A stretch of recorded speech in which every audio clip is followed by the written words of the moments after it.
नमो बुद्धाय. आज आपण पाहणार आहोत भाग 3. धम्म म्हणजे काय? जीवन सुचिता राखणे म्हणजे धम्म. जीवन सुचितेचे 3 प्रकार आहेत. देहसुचिता म्हणजे काय? माणसाने हिंसा, चोरी आणि मिथ्याचार यांच्यापासून विरत होणे याला देहसुचिता म्हणतात. वाकसुचिता म्हणजे काय? वाकसुचिता म्हणजे असत्य भाषणापासून विरत होणे. आणि मनसुचिता म्हणजे काय? मनसुचितेत भिक्षूला कामवासना झाल्यास कळते की आपल्यामध्ये वैषयिक कामवासना उत्पन्न झाली आहे आणि जर तशी उत्पन्न झाली नसेल तर तेही त्याला कळते. त्याप्रमाणेच आता उत्पन्न न झालेली कामवासना कशी उत्पन्न होते आणि तशी उत्पन्न झाल्यावर तिचा त्याग कसा करता येतो आणि अशी कोणत्या प्रकारे पुढे कधीही उत्पन्न होणार नाही हे सर्व त्याला कळते.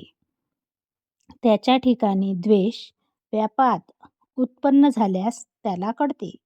त्याप्रमाणेच द्वेषाचा उद्भव, त्याचा त्याग आणि भविष्यात द्वेष कसा उत्पन्न होणार नाही हे सर्व त्याला कळते. त्याच्या ठिकाणी आळस, तंद्रा, उद्धटपणा, शंका, गोंधळ उत्पन्न झाल्यास त्याची त्याला जाणीव होते. त्याप्रमाणेच या सर्व मानसिक दुःस्थितीचा उगम कसा होतो, त्याचा त्याग कसा करता येतो आणि तद्विरहित चित्तस्थिती कशी साधायची असते याचे ज्ञान असणे म्हणजेच मानसिक सुचिता. जो काया वाचा मन शुद्ध पवित्र आहे, जो निष्पाप स्वच्छ आणि पावित्र्ययुक्त आहे, त्याला लोक निष्कलंक म्हणतात. सुचितेचे 3 प्रकार आहेत. कायेची, वाचेची आणि मनाची सुचिता. कायेची सुचिता म्हणजे काय? काया सुचितेत मनुष्य हिंसा, चोरी, काम, मिथ्याचार यापासून परावृत्त होतो. याला काया सुचिता म्हणतात. वाकसुचिता म्हणजे काय? वाकसुचितेत मनुष्य असत्य आणि व्यर्थ बडबड यापासून दूर राहतो. त्याला वाकसुचिता म्हणतात. मनसुचिता म्हणजे काय?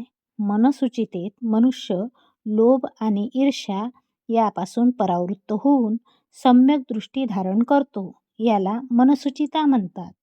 सुचितेचे हे 3 प्रकार आहेत. 5 प्रकारच्या दुर्बलता आहेत. त्या साधनेला बाधक ठरतात. त्या कोणत्या?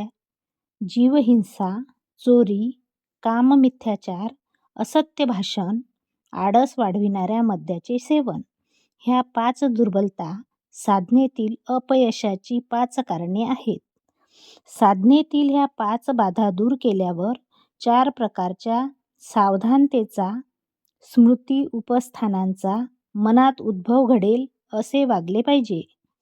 पहिल्या सावधानतेत भिक्षू ऐहिक जीवनातील सर्वसामान्य असा लोभ आणि असंतोष यावर विजय मिळवून प्रयत्नपूर्वक जागरूकतेने आणि स्वाधीन चित्ताने कायेला ती केवळ काया असे मानून कायानुपश्यना करीत जीवन व्यतीत करतो.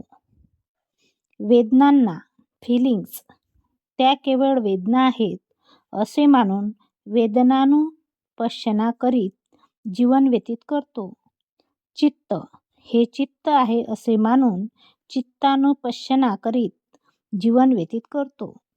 चित्तात उत्पन्न होणारे विचार, धर्म, ते केवळ चित्तधर्म आहेत असे मानून धर्मानुपश्यना करीत प्रयत्नपूर्वक जागरूकतेने आणि स्वाधीन चित्ताने सर्वसामान्य लोभ आणि असंतोष यांच्यावर विजय मिळवितो.